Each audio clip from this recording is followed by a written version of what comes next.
I'm Greg Pollock and you're watching Google Drive. Before we get into it, we need to make sure everybody understands what Google Drive is.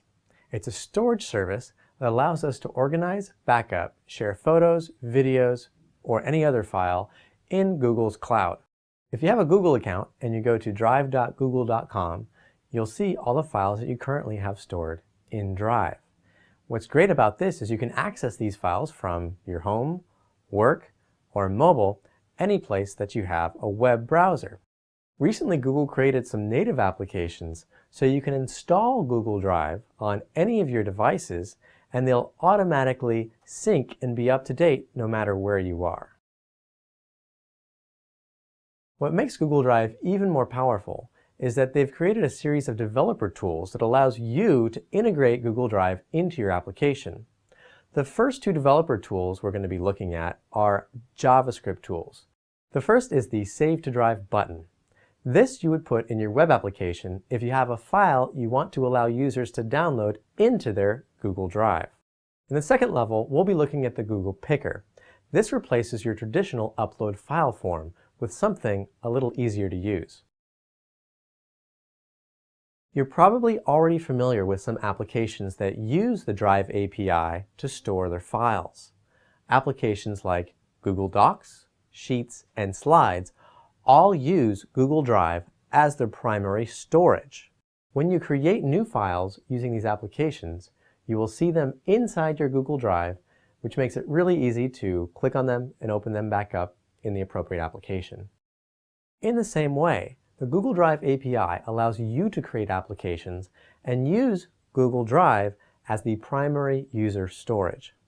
The application we're going to be building together in this course is Pictures of Pugs, to store all of our pictures of pugs. And the storage here is going to be using the Google Drive API. Once our users interact with our application, if later they go to drive.google.com, they might see a couple of the pictures that were saved from our application. Levels 3 through 11 will be going through lots of different actions you can do with the Google Drive API, from uploading files, to downloading files, to updating files, to getting push notifications, and even installing and showcasing your application. Let me show you what that means. When we're inside Google Drive and we want to create a new file, we might hit the Create button. This asks us what kind of file we want to create, whether it's a document, presentation, spreadsheet, or something else. Well, Google Drive API allows you to install your application inside someone's Drive. So as you can see here, I can create a new file with Pictures of Pugs, our application.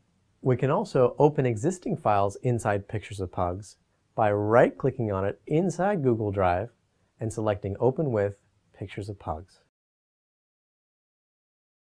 In this first level, we're going to be looking at the Save to Drive button.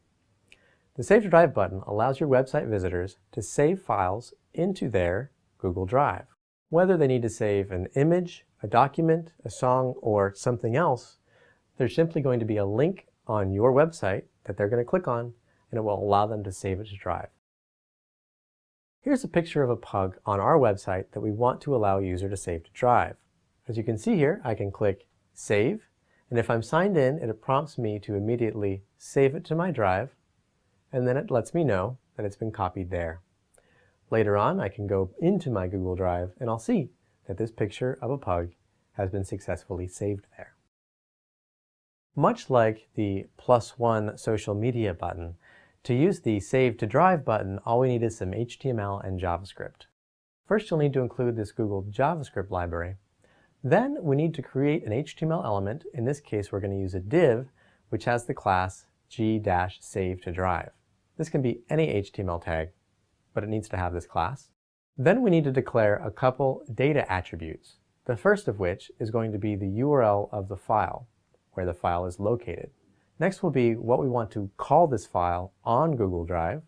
And lastly, we'll include our website name. This is going to appear on the permission window when we ask the user if they want to save it to the Drive. And that's all there really is to it.